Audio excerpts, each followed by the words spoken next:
आज हमारे साथ में है बहुत ही सक्सेसफुल यूट्यूबर जिनके चैनल का नाम है asset Yogi.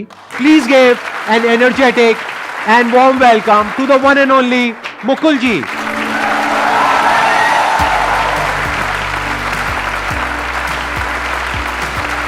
What an energy, sir.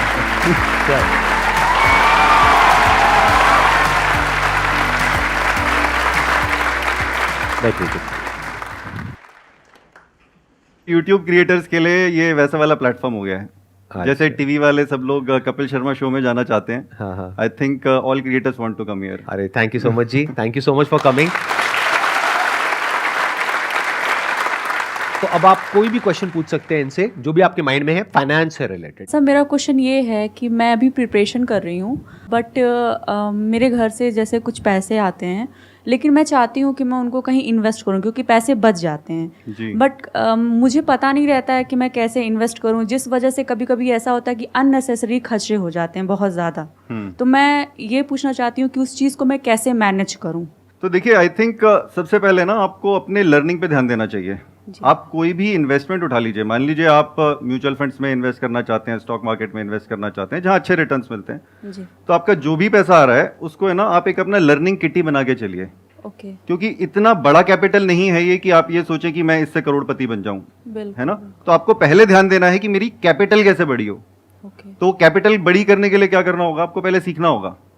सो आप एक छोटी शुरुआत कीजिए, इसको आप ना एक लर्निंग एक्सपीरियंस में आप इन्वेस्ट कीजिए। आप कहीं पे एक छोटा सा अकाउंट खोलिए जहां पे भी आप इन्वेस्ट करना चाहते हैं, आप म्यूचुअल फंड्स में करना चाहते हैं, स्टॉक्स में करना चाहते हैं, चाहे गोल्ड में करना चाहते हैं, आजकल आप डिजिटल गोल्ड भी खरीद सकते हैं, बहुत सारे ऑप्शंस हैं, बॉन्ड्स में करना चाहते हैं, सारी चीजें आज की डेट में ऑनलाइन होती हैं। तो आप मेरे हिसाब से लर्निंग पे थोड़ा सा ज्यादा ध्यान दीजिए और एकदम से हमें ये नहीं सोचना चाहिए कि एकदम से हम सडनली करोड़पति बन जाएं। मैं यहाँ पे थोड़ा सा ऐड करना चाहूंगा अपना जो स्टैंड पॉइंट है। Okay sir. आपकी कोई स्टेबल जॉब नहीं है, ना कोई बिजनेस है, ना कहीं से कोई पैसा आ रहा है, ये जो पैसा आ रहा है घर से आ रहा है। घर से आ रहा है। तो मैं अभी इस पैसे को यूज करूंगा अपनी स्किल को अपग्रेड करने के लिए। फॉर एग्जाम्पल आप कहते हैं कि मेरे को अभी जो मैं कर रही हूँ वो तो मैं कर ही रही हूँ, उसके साथ साथ में मेरे को कम्युनिकेशन स्किल्स को बेटर करना है, तो उसके लिए आप कहीं पर कोई कोर्स ज्वाइन कर सकते हैं। कम्युनिकेशन स्किल्स के लिए, सेल्स एंड मार्केटिंग के लिए और सब चीजों के लिए शॉर्ट टर्म कोर्सेज होते हैं बहुत सारे। तो वहां पर आप जाएंगे, वहां पे और तरह तरह के लोग आपको मिलेंगे।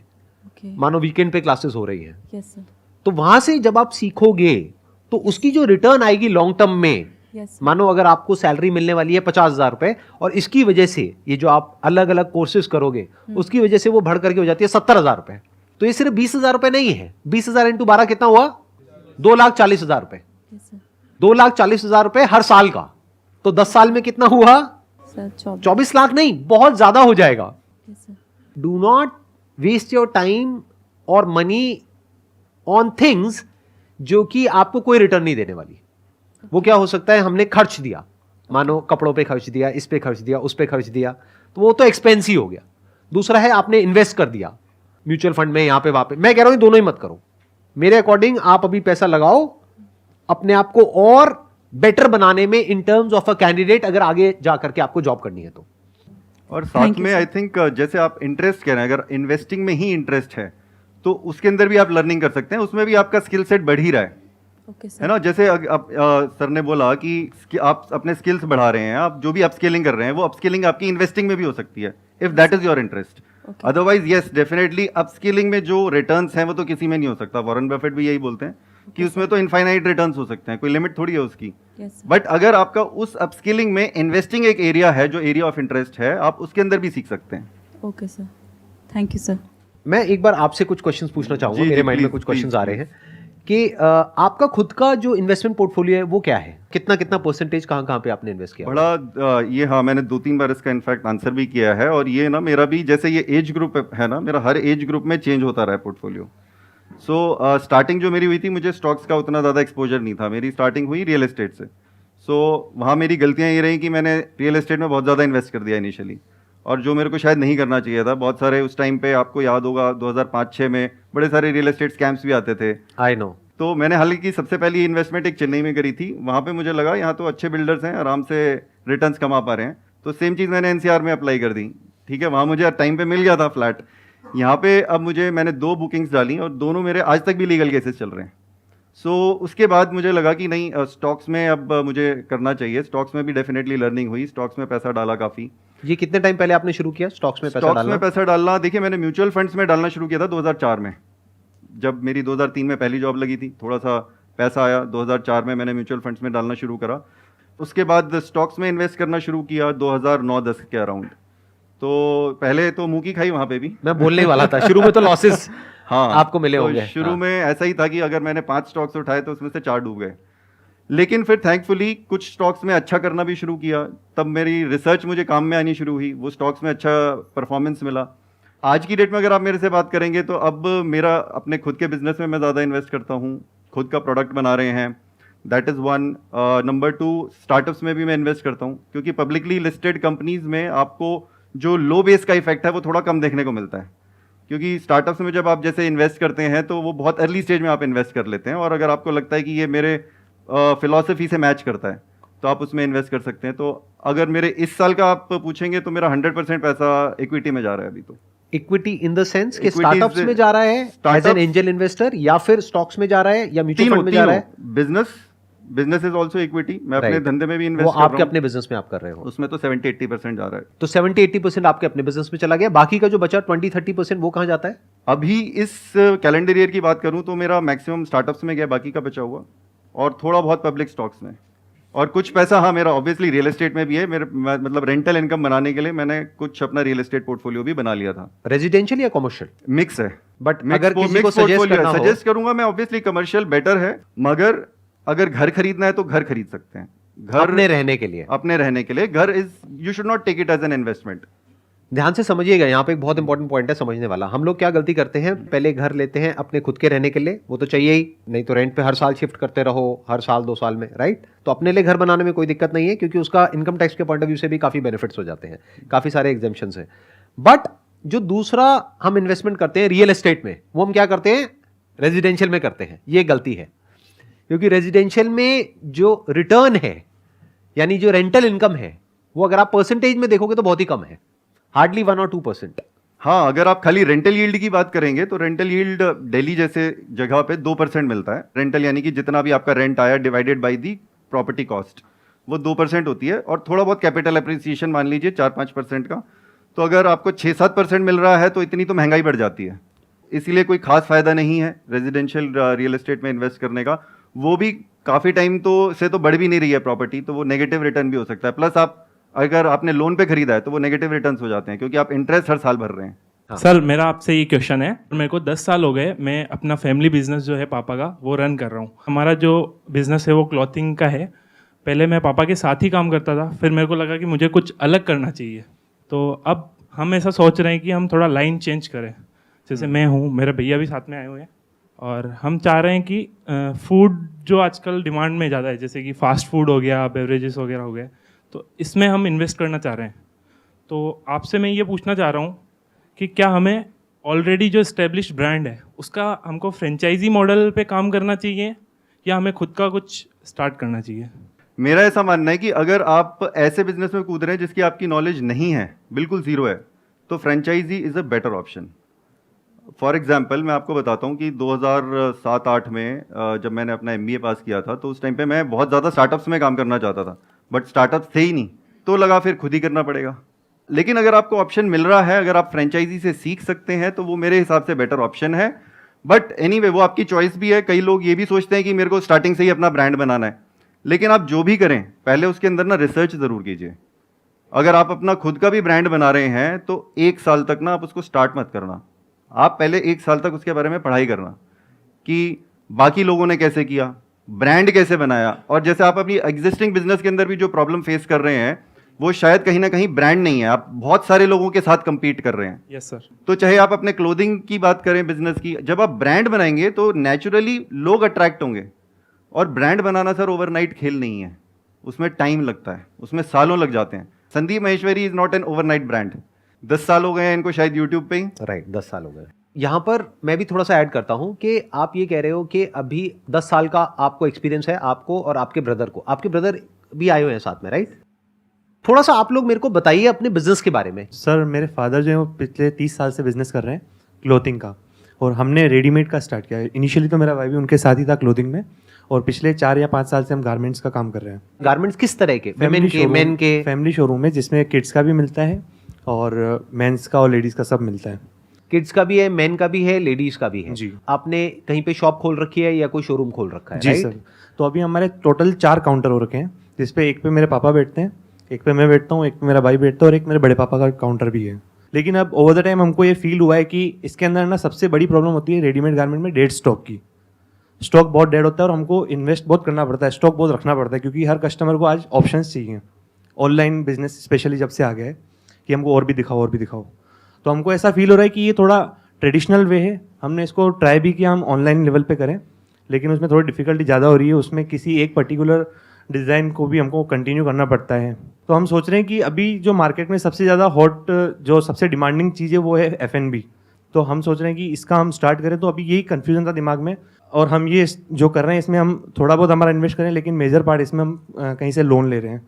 तो जो आप नया काम करने वाले जी। हैं F&B से रिलेटेड, राइट? चाहे फ्रेंचाइजी लेंगे चाहे अपना करेंगे। जी सर। तो हम केवल उस ब्रांड पे, फ्रेंचाइज पे एक ट्रस्ट करके कि नहीं ये ऑलरेडी एस्टेब्लिश्ड है, हमको इतना, जैसे कि हमारा बैकग्राउंड भी नहीं है इसका, तो वो सब रेसिपीज़ वगैरह हमारे को ट्रेनिंग सब वो देके देंगे। तो हम उन पर ट्रस्ट कर रहे हैं और हम ये सोच रहे हैं कि उनका मतलब अच्छे खासे आउटलेट्स है, तो हम उनका काम करेंगे तो हमको रेवेन्यू भी अच्छा मिल जाएगा। तो ये चीज़ भी पूछनी थी। हाँ, अब यहाँ पर मैं आपकी जगह होऊंगा तो क्या करूंगा? मैं आपको बस ये बोल रहा हूँ, मैं आपको ये नहीं कह रहा कि आप ये करो ये मत करो। I am not giving you an advice और अ कंसल्टेंसी और एनीथिंग ऑफ दैट सॉर्ट, ठीक है? तो अगर मैं आपकी जगह होऊंगा तो मैं क्या करूंगा? मैं F&B में कभी भी नहीं जाऊंगा। क्यों? क्योंकि मेरा 10 साल का एक्सपीरियंस किस में है? 10 भी क्या बल्कि 30 साल का एक्सपीरियंस है अगर देखा जाए तो आपकी पूरी फैमिली का। गारमेंट्स में है, रोटी कपड़ा मकान। अब आप चाहे रोटी का बिजनेस करो चाहे कपड़े का करो, ये हमेशा के लिए रहने वाला है। अगर आपको लग रहा है F&B में कंपटीशन नहीं है तो ये आप गलत सोच रहे हैं। जब आप जाएंगे उसमें आपको समझ आ जाएगा, नंबर 1। नंबर 2 कि जो आप कह रहे हो कि इसमें क्या होता है कपड़े के काम में कि जो स्टॉक नहीं बिकता है वो इन्वेंट्री बेकार हो जाती है। ये प्रॉब्लम आपको F&B में भी आने वाली है। F&B में जो सबसे बड़ी प्रॉब्लम आती है वो क्या होती है? हर चीज पेरिशेबल होती है। कपड़ा तो फिर भी पेरिशेबल नहीं होता है, कम करके सेल लगा के बिक तो जाएगा ना मरे से मरे दामों पर, लेकिन खाना एक बार सड़ गया, एक्सपायर्ड हो गया, तो क्या करोगे उस खाने का? तो F&B का बिजनेस बाहर से देखने में जितना आसान लग रहा है, अंदर से जो करता है उसके लिए तो आसान है, जो 10 साल से कर रहा है। आप अगर आज जाओगे तो आपके लिए कोई आसान नहीं है। That is 1। दूसरा, फ्रेंचाइजी के ऊपर हम क्या करते हैं? हम ये समझते हैं कि ब्लाइंडली हमने किसी की फ्रेंचाइजी ले ली और बाकी तो काम हो ही जाएगा। ऐसा नहीं होता है। मेरे बहुत सारे फ्रेंड्स हैं जो कि फ्रेंचाइजीज देते हैं, यानी कि ओनर्स हैं, तो मुझे अंदर की सारी बातें पता है। बहुत बार क्या होता है, उनकी जो फ्रेंचाइजीज खुलती है ना उसमें से बहुत सारी बंद हो जाती है। क्यों बंद हो जाती है?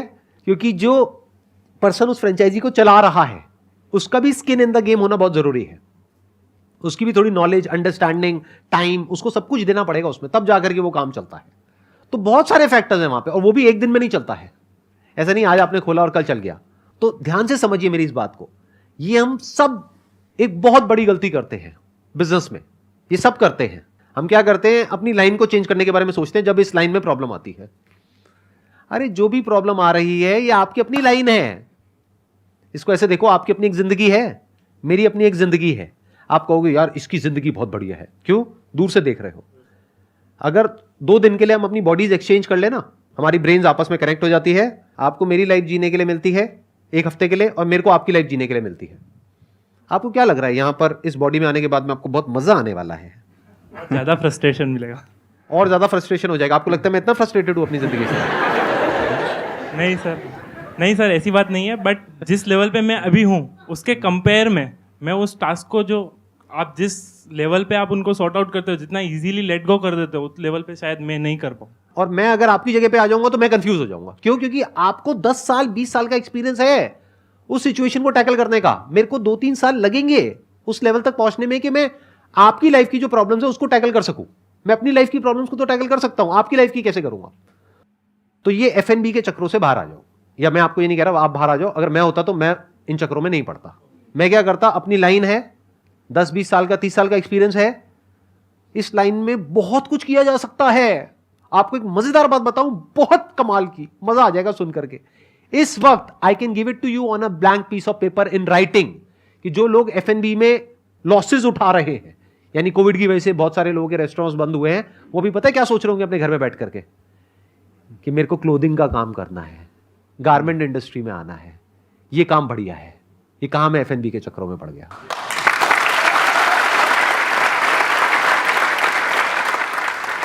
तो अगर वो आपकी लाइन में आएंगे, क्या वो डे 1 से आपसे कॉम्पीट कर पाएंगे? आपके पास में पीछे से सप्लायर्स हैं, पूरी एक चेन बनी हुई है, डिस्ट्रीब्यूटर्स हैं, आपको कहीं जाना नहीं पड़ता है, एक फोन करते हो सारे काम हो जाते हैं, आपको सारा पता है अंदर का कैसे होता है, क्या होता है। बस प्रॉब्लम क्या है, आप अभी ऑफलाइन कर रहे हो और धीरे धीरे हर चीज ऑनलाइन शिफ्ट हो रही है। तो आपको अपने ही बिजनेस से रिलेटेड अपने आप को अपग्रेड करना है बॉस। आपको ऑनलाइन दुनिया को समझना है कि ऑनलाइन दुनिया क्या है। तो वहां से पैसा कमाना आपके लिए कुछ दिनों का या कुछ हफ्तों का या कुछ महीनों का काम है, और एक नई इंडस्ट्री में जाना F&B में या किसी में भी, और वहां पे जाकर के पैसा कमाना, वो कुछ सालों का काम है। वहां पर जीतने की पॉसिबिलिटी बहुत कम है, यहां पर हारने की पॉसिबिलिटी बहुत कम है। तो ये काम छोड़ करके हम एक ऐसे काम में क्यों जा रहे हैं जिसके बारे में हमें कुछ भी नहीं पता है। जैसे संदीप जी ने बोला, ये पॉइंट बहुत अच्छा है कि जिस चीज़ में हमें नॉलेज है उस इंडस्ट्री में हम बेटर परफॉर्म कर सकते हैं।